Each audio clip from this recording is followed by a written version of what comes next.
Assalamualaikum warahmatullahi wabarakatuh. Halo A dan Tete, hari ini Ibu akan menceritakan tentang makna Idul Adha dan sejarah ibadah kurban. Idul Adha merupakan hari raya umat Islam yang dilaksanakan pada bulan Zulhijjah.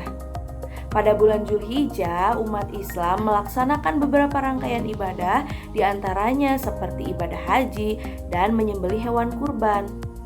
Nah, kita sebagai umat Islam disunahkan untuk melaksanakan sholat Idul Adha pada tanggal 10 Zulhijjah. Pada hari itu juga, bagi orang yang mampu disunahkan untuk menyembelih hewan kurban. Nah, jadi hukum menyembelih hewan kurban itu sunnah muakkad yang artinya sunnah yang ditekankan. Adapun dari beberapa keterangan bahwa hukum menyembelih hewan kurban itu adalah wajib.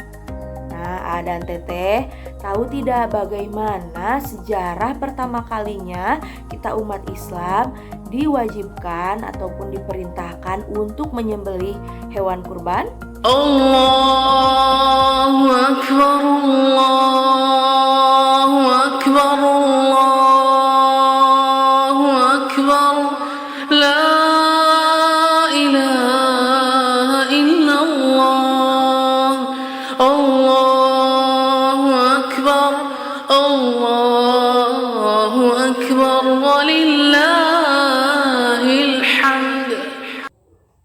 Sejarah berkurban sebenarnya sudah berlangsung dari generasi pertama, yaitu dilaksanakan oleh kedua anak Nabi Adam alaihissalam, yakni Qabil dan Habil. Namun, syariat ibadah kurban dimulai dari perintah Allah Subhanahu wa Ta'ala kepada Nabi Ibrahim untuk menyembelih anaknya, yaitu Nabi Ismail. Jadi, pada saat itu Nabi Ibrahim baru dikaruniai seorang anak dalam usianya yang senja, dan pada saat itu pula Allah Subhanahu wa Ta'ala menguji keimanan dan kecintaan beliau dengan cara memerintahkan menyembelih Nabi Ismail melalui sebuah mimpi. Setelah bermimpi menyembelih Nabi Ismail, Nabi Ibrahim berkata kepada anaknya Nabi Ismail, "Hai anakku, sesungguhnya aku melihatmu dalam mimpi bahwa aku menyembelihmu, maka pikirkanlah apa pendapatmu."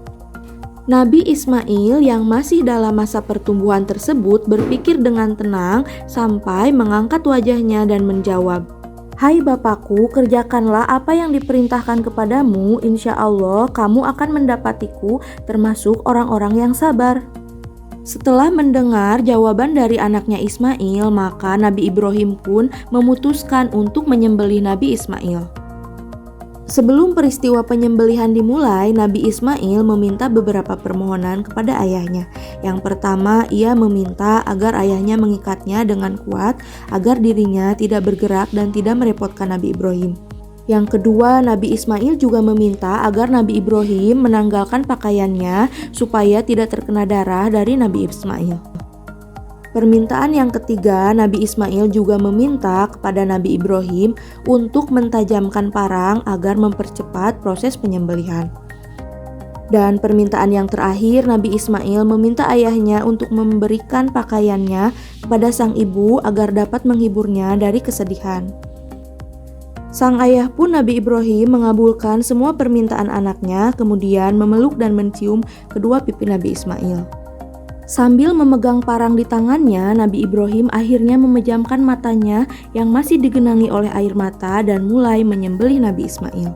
Tiba-tiba atas izin Allah Subhanahu wa Ta'ala, parang tersebut menjadi tumpul dan tidak dapat berfungsi. Kemudian Allah Subhanahu wa Ta'ala menyuruh malaikat Jibril untuk mengambil seekor kambing dari surga sebagai gantinya.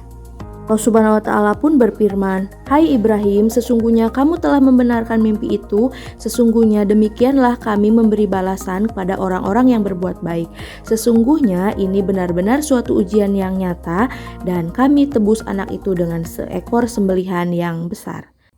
Nah, A dan Tete, sejak saat itulah disyariatkannya perintah untuk berkurban. Jadi sekarang bagaimana A dan Tete sudah paham makna Idul Adha dan sejarah menyembelih hewan kurban? Semoga video dari Ibu ada manfaatnya ya. Wassalamualaikum warahmatullahi wabarakatuh. Terima kasih Adam Teteh, sampai jumpa.